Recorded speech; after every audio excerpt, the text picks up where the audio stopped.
2. juunil Riigikogu istungil oli arutelul mitmed küsimused, nende seas ka riigikeele oskused erinevatel tasanditel. Riigikogu liige Deniss Boroditš tundis head meelt, et see teema üle pika ja saalis uuesti üleval on, sest tõesti 25 aastat on nagu läinud, väga palju tegevusi on raporteeritud, aga mida väga palju ei ole nagu neid tulemusi, eriti teatud piirkondades.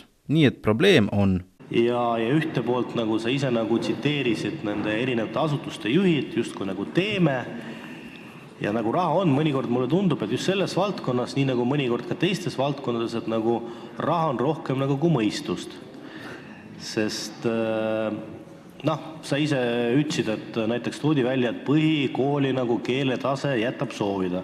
Samas me kõik teame, et aastaid tagasi gümnaasiumi haridusastmes nagu mindi üle eestikeelsele õppele, et kui samal ajal me teame, et kõik uuringud tehtud, siis minu meelest oleks palju targem alustada eestikeelse õppega põhikoolist, mitte gümnaasiastmes, kui me teame, et põhikoolis on probleeme.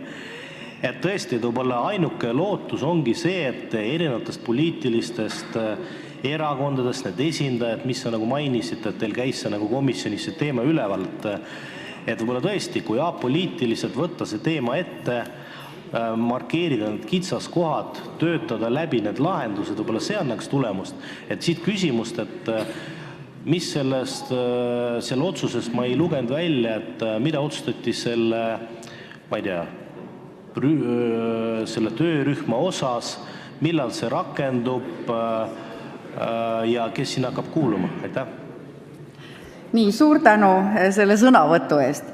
Et komisjon ei otsustanud töörühma osas konkreetselt ei koosseisu, liikmete arvu ega kokkutulemise päeva.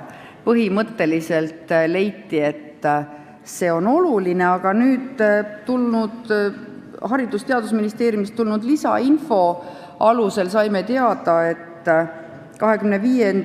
mail tuligi kokku riigikeele nõukoda, kes võttis endale selle ülesande, nii et kui meie istung toimus 17.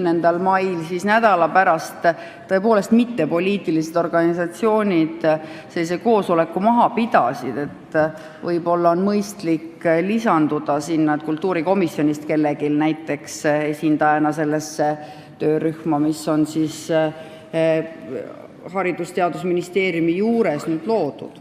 Nii et ma arvan, et eks neid koostöövorme leiab siin, oluline on tõepoolest see teema nagu siia praegust nii-öelda lauale tõsta ja teadvustada, et midagi siis tuleb teha teisiti. Aitäh!